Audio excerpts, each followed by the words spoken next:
ये कहानी है एक ऐसी लड़की की जो असली लड़कों से परेशान हो गई थी लेकिन वर्चुअल बॉयफ्रेंड के लिए दिल धड़कने लगा। एपिसोड की शुरुआत होती है सो मीरे एक वर्चुअल वर्ल्ड में थी जहां उसकी लुक और ड्रेस दोनों चेंज हो जाती है और तभी उसके पास बहुत सारे क्रिस्टल बॉल उसके चारों तरफ घूमने लगते हैं और सब बॉल ग्राउंड में टच होकर बलून शेप ले रहे थे और अलग अलग प्रोफाइल डिस्प्ले कर रहे थे। वहीं उसको सामने सबसे अलग प्रोफाइल दिखता है जिसमें एक लड़की की फोटो थी। वो उसके पास जाती है और उसको देखने लगती है। तभी वो लड़की बलून से हाथ निकालती है और वो सो मीरे की कांधे में हाथ रखती है। सो मीरे डर जाती है और वो लड़की बलून से बाहर निकल जाती है। सो मीरे उससे पूछती है, तुम कौन हो? वो कहती है, पहले तुम्हारा प्रोफाइल देखते हैं। और उसको कहती है, सो मीरे तुम्हें लड़के पसंद है ना? क्यों है ना? सो मीरे फिर पूछती है, तुम असली इंसान हो ना? वो कहती है, मैं तुम्हारी डेटिंग मैनेजर हूँ, मुझे तुम अपना दोस्त समझो। उससे पूछती है, ये जगह कौन सी है और ये सब पोस्टर किसकी है? वो कहती है, चलो देखते हैं।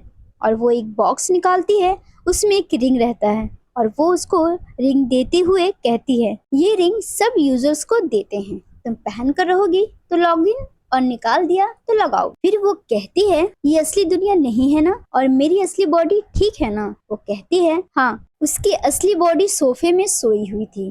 वो रिंग पहन लेती है और लॉग इन हो जाती है और उसकी मैनेजर कहती है, अब तुम्हारा जाने का वक्त आ गया है। सो मेरे पूछती है, कहाँ? वो ताली मारती है और सारे प्रोफाइल वापिस बॉल बनकर सफल होने लगते हैं और एक प्रोफाइल सामने आ जाता है। सो मीरे डरते डरते जाती है बलून की तरफ। तभी मैनेजर फूंक मारती है, वो जल्दी से बलून के अंदर चले जाती है। वो अपने आप को बीच में पाती है और उसके सामने एक लड़का लेटा हुआ था जिसको वो समंदर से बचाकर लाई थी। उस लड़का का नाम था चोसीवो। सो मीरे उसकी खूबसूरती देखती है और खो जाती है।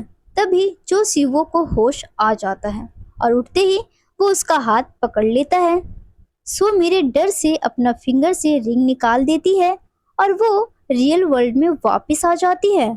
वो उठते ही सबसे पहले अपने आप को चेक करती है और उसको अभी तक किसी के पकड़ने का एहसास था उसके कलाइयों में।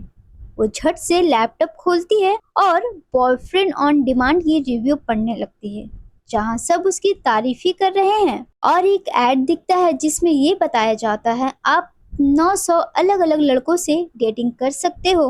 वो कहती है, मिस्टर मिंक आपने कमाल की चीज बनाई है। दूसरे दिन वो ऑफिस जा रही थी और मेट्रो में बैठकर सोच रही थी कि कोई भी नई चीज जब आती है तो लोगों को उसे अपनाने में वक्त लगता है। वो इतनी खोई हुई थी, उसका स्टेशन आने पर भी बैठी हुई थी और लास्ट मिनट में वो ट्रेन से बाहर निकलती है और वो ऑफिस में बैठी हुई थी। तभी उसकी दोस्त चोसीवो का पोस्टर उसके डेस्क के सामने लाकर रख देती है। उसकी नजर उस पोस्टर में अचानक से पड़ती है और वो देखकर डर जाती है। वो उसको रख कर चले जाती है। सो मीरे उसको देखते रहती है और डेटिंग ऐप वाला चोसीवो के बारे में सोचने लगती है। दूसरी तरफ पार्क डायरेक्टर के कैबिन में था। पार्क शॉक होकर कहता है, क्या हानि का वेबटून सैटरडे को आएगा? लेकिन उस दिन तो योंग का आता है। डायरेक्टर कहता है, इस हफ्ते जितने भी वेबटून रिलीज होंगे सब पुराने हैं और योंगसोंग की वेबटून की रेटिंग कितनी कम है। पार्क कहता है, लेकिन हानि क्यों चाहेगा योंग के साथ अपनी वेबटून रिलीज करे? डायरेक्टर कहता है, मैं नहीं चाहता, मैं अपनी कंपनी का फ्यूचर सिर्फ एक ही राइटर के हाथों बर्बाद नहीं होने दे सकता। पार्क जाने वाला रहता है। तभी वो पूछता है, इसके बारे में आपने सो मीरे से पूछा?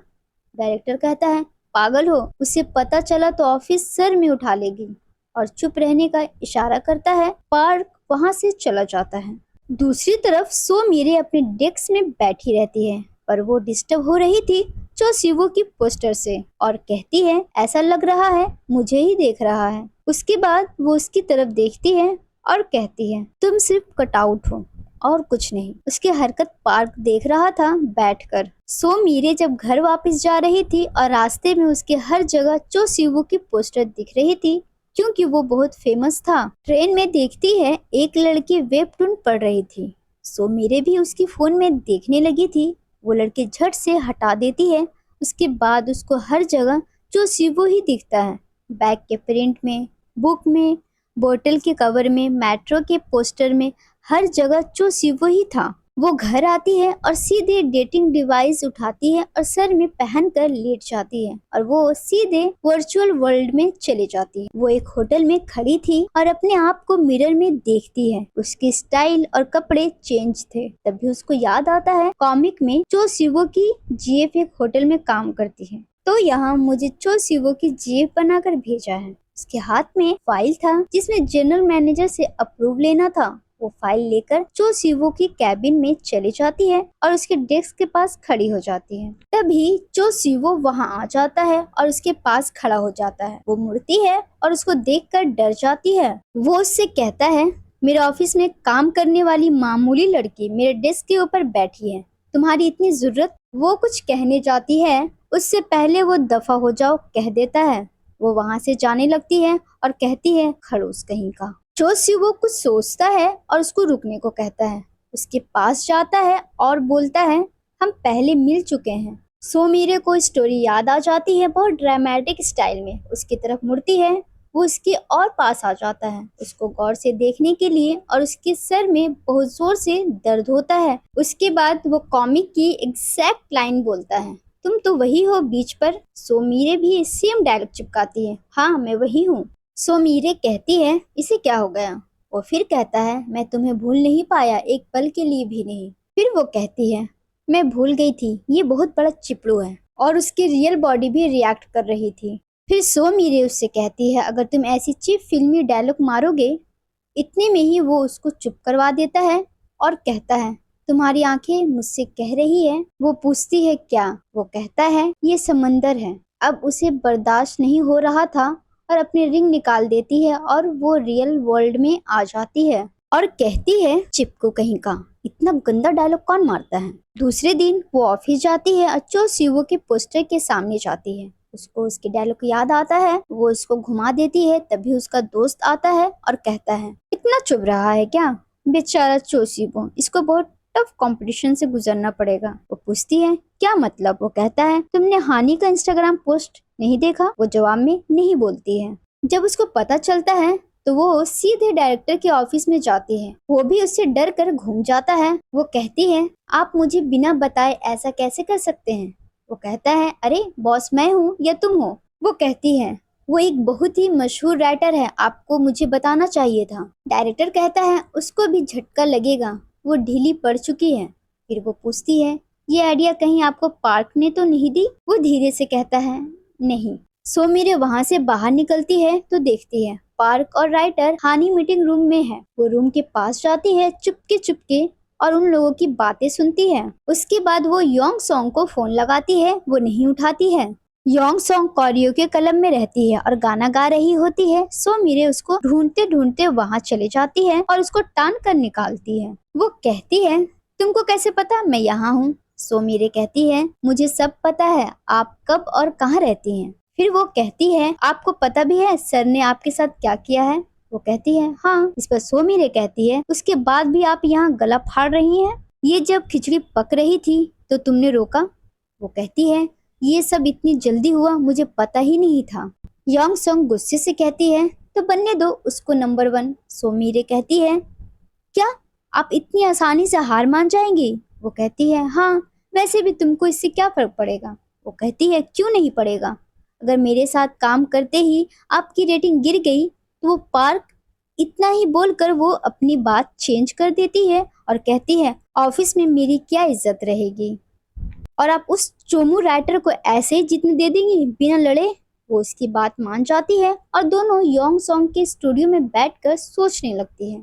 दोनों को कोई आइडिया नहीं आ रहा था। तभी योंग सॉन्ग की एम्प्लॉय आती है और कहती है, रात बहुत हो गई है, मैं जाऊं। वो गुस्सा करती है। सोमीरे कहती है, तुम जाओ।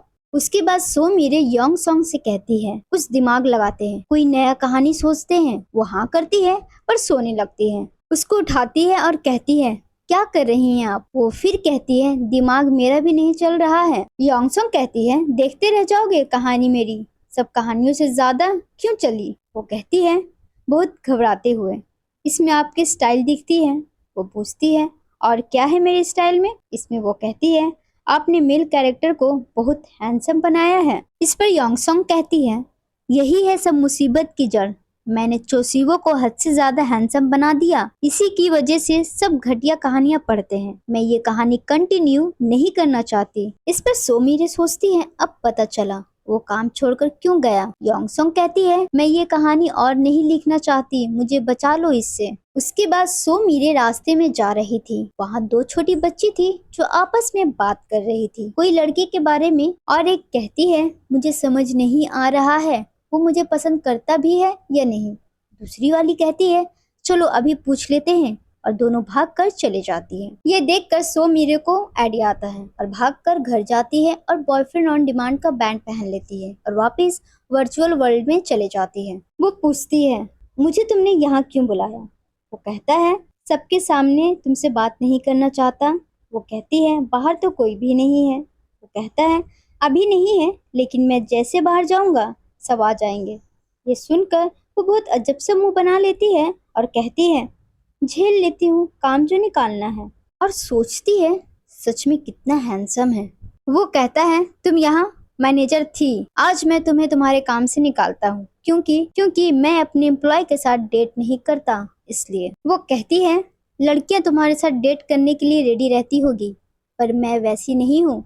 मेरे साथ डेट करने के लिए तुम्हें मेहनत करना होगा। वो कहता है, तो मुझे पहले तुम्हें मेरा दीवाना बनाना पड़ेगा। वो कहती है, हाँ बना दो, जल्दी करो, मुझे ले जाओ, तुम्हारे पास टाइम कम है। वो कहता है, मैं अब तुम्हें काम से नहीं निकालूंगा, बट तुम्हारे ऊपर कुछ दिन और नजर रखूंगा। वो कहती है, अब तुमको मेरे ऊपर नजर क्यों रखनी है, निकालो मुझे, अभी काम से निकालो। वो उसकी बात नहीं सुनता और किसी को कॉल करता है और कहता है, इसे सेक्रेटरी ऑफिस में ट्रांसफर कर दो। अचानक से सीन चेंज हो जाती है। वो होटल के बाहर आ जाती है और उसकी ड्रेस भी चेंज हो जाती है। उसके सामने एक कार आकर खड़ी हो जाती है।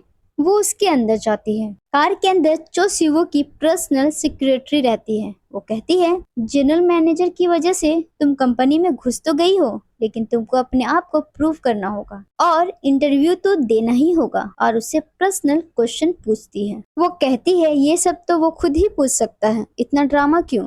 फिर वो उसको ऑफिस ले जाती है और उसको चो सिवो के गेट के बाहर खड़ी कर देती है। सेक्रेटरी उसको कहती है, एक बार ही नॉक करना, क्योंकि 2 बार नॉक करना उनको पसंद नहीं है, और बहुत प्यार से नॉक करना। वो बहुत धीरे से नॉक करती है। वो कहती है, ये बहुत जोर से था। वो अंदर आती है तो देखती है फूल हर जगह थी। वो पूछती है, ये सब क्या है। वो कहता है, लड़कियों को फूल बहुत पसंद आते हैं। वो कहती है, अरे यार, ये सब की क्या जरूरत थी। वो कहता है, मैं मानता हूँ तुम्हें रिझाने की कोशिश कर रहा हूँ, पर यार कुछ ज्यादा नहीं हो गया। फिर वो कहता है, कैसा लगा। वो कहती है, ठीक ही है। वो कहता है, बड़े नखरे हैं तुम्हारे। उसके बाद वो उसके पास आकर बैठ जाती है और कहती है, तुम्हें अगला कदम उठाना होगा, तुमने कुछ सोच कर रखा होगा। वो कहता है, तुम बहुत ही बेशर्म हो। और कहता है, चलो डेट से पहले हम लोगों को कहीं जाना है। और उसको एक रेस्टोरेंट में ले जाता है। उन लोगों के सामने फुट का बॉल रखा था। वो कहती है, बस इतना ही, ये बहुत कम है, क्या तुम मेरे लिए सिर्फ इतना ही करोगे। वो कहता है, तुम्हें क्या लगता है, ये तो सिर्फ शुरुआत है। और इशारा करता है और सामने बहुत सारा खाना आ जाता है। सो मेरे बहुत खुश हो जाती है और सब जगह दौड़ दौड़ कर खाने लगती है। उसकी हरकत देखकर वो कहता है, इसी लड़की को मेरी जान बचानी थी क्या। उसके बाद उसको शॉपिंग करवाने ले जाता है और उसके सामने बहुत सारी ड्रेस आ जाती है। एक क्लिक करने पर उसकी ड्रेस चेंज हो जा रही थी और उसकी मर्जी से उसकी हेयर स्टाइल भी चेंज हो जाती है, और वो जिस भी चीज में हाथ रख रही थी वो उसका हो जा रहा था। उसके बाद वो दोनों डेट में जाते हैं। उसके लिए उसने पूरा होटल का पूल बुक कर लिया था। ये सब देखकर वो बहुत खुश हो जाती है। उसके बाद वो दोनों डिनर में जाते हैं। वहाँ चो सिवो उसको बहुत खूबसूरत नेकलेस गिफ्ट करता है। वो बहुत खुश हो जाती है। उसके बाद वो बहुत बड़ी प्लेस की सीढ़ियों से उतरती है, प्रिंसेस की तरह, और वो प्रिंस की तरह नीचे खड़ा। वो सीन वैसा ही था जैसे डिज्नी मूवी का प्रिंसेस और प्रिंस की स्टोरी हो, जैसे ब्यूटी एंड द बीस्ट। वो स्टेयर्स से नीचे उतर रही। जोशी वो ऊपर आता है, उसका हाथ पकड़ता है और कहता है, तुम लेट हो, और उसका हाथ पकड़कर साथ में उतरता है। वो सोचती है, मुझे एहसास हो गया है कि ये घिसी पिटी लव स्टोरी नहीं है। वो तुरंत अपने हाथ से अंगूठी निकालती है और सीधे योंगसोंग के पास चली जाती है। उसका गेट नॉक करने लगती है। वो गेट खोलती है और सो मेरे जल्दी से अंदर आ जाती है और कहती है मुझे मिल गया। हम लोग शुरू से स्टार्ट करते हैं। वो कहती है तुम्हें ही तो पसंद नहीं है मेरी ये घिसी पिटी कहानी। वो कहती है मैं गलत थी और कहती है वो एक क्लासिक लड़का है इसलिए लड़कियां उसके लिए इतनी पागल हैं। लेकिन आपने उसको इतनी चीप डायलॉग दे देकर उनकी सारी दिलचस्पी मार दी। वो कहती है तुमने कुछ सोचा है? सो मीरे कहती है इस बार अमीरों वाली रोमांस दिखाएंगे। ये सुनकर वो इंटरेस्ट लेने लगती है और फिर से ड्राइंग करना स्टार्ट कर देती है। इस बार सो मीरे पूरी स्टोरी खुद से बैठकर डायरेक्ट करती है और योंग सॉन्ग भी उसी के हिसाब से काम करती है। दूसरी सीन में पार्क और सो मीरे ऑफिस में थे। सारे एम्प्लॉय चले गए थे, बस वही दोनों ऑफिस में थे। दोनों कॉफी लेने जाते हैं। पार्क कहता है लगता है अब हम लोगों को अक्सर देर रात तक काम करना पड़ेगा। वो कहती है हाँ शायद। उसके बाद पार्क कहता है देखो जो कुछ भी हुआ उसके लिए मैं जिम्मेदार नहीं हूँ। वो कहती है तुम सफाई क्यों दे रहे हो? मैंने तो ऐसा कुछ नहीं कहा। वो कहता है तुमको देखकर लग रहा है तुम मुझसे नाराज हो। वो कहती है मैं क्यों होंगी नाराज। और लिफ्ट में जाकर मुंह बना रही थी। वो कहता है तुम्हारी आदत है ना अपनी जज्बात छुपाने की, पर फिर भी छुपा नहीं पाती। तुम्हारे चेहरे पर साफ दिख जाता है। वो कहती है अच्छा, और मन में कहती है अगर दिख जाता है तो ये सड़ू पूछ क्यों रहा है। सो मीरे उससे पूछती है तुम देर रात तक रुकने वाले हो क्या? वो पूछता है क्यों? वो कहती है तुम 2 कॉफी ले जा रहे हो इसलिए। पार्क कहता है नहीं मैं घर जाते वक्त पीऊंगा, कैफे बंद हो जाती है ना इसलिए। वो कहती है लेकिन बर्फ पिघलने के बाद ये अच्छा नहीं लगेगा। वो कहता है जानता हूँ लेकिन मैं बर्फ पिघलने से पहले निकल जाऊंगा। लिफ्ट खुलता है और वो फिर से उससे आगे निकल जाती है और अपने सीट में जाकर पहुंच जाती है और स्टोरी का वेट करने लगती है। तभी पार्क का काम खत्म हो जाता है और वो वहां से चला जाता है। सो मीरे वहीं वेट करती है। घड़ी में 12 बजने वाला रहता है। वो राइटर को फोन करने जा रही थी तभी स्क्रिप्ट आ जाता है। वो जल्दी से अपलोड कर देती है। उसके बाद वो घर में बैठी हुई थी टेंशन में। घड़ी में जैसे 2 बजने वाले थे। वो रेटिंग चेक करने जाती है और देखती है उसका स्टोरी फिर से रैंक 1 में है। खुशी से चिल्लाती है और डांस करने लगती है। दूसरे दिन वो ऑफिस जाती है बहुत भरम में। सब उसको कांग्रेट्स करते हैं और उसके लिए ताली बजाते हैं। वो जाते जाते पार्क को विक्ट्री वाली लुक देती है और अपने डेस्क के पास जाती है और चो सिवो की कटआउट को फिर से अपनी तरफ घुमा लेती है। उसके बाद वो घर जाती है और कमेंट्स पढ़ती है और अकेले ही सेलिब्रेट करती है क्योंकि कमेंट्स बहुत अच्छे अच्छे थे।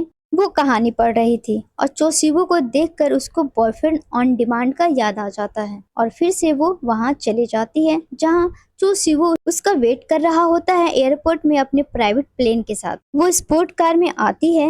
वो कहता है इतनी देर क्यों कर दी आने में। वो कहती है क्या करूं, काम खत्म कर रही थी वरना मेरा बॉस मुझे तनख्वाह नहीं देगा। वो कहता है बॉस से मिलने के लिए बॉस का बहाना मार रही हो। वो कहती है डिनर के लिए प्राइवेट प्लेन की क्या जरूरत थी। वो कहता है इससे भी प्रॉब्लम है तुमको और उसका हाथ पकड़कर ले जाता है।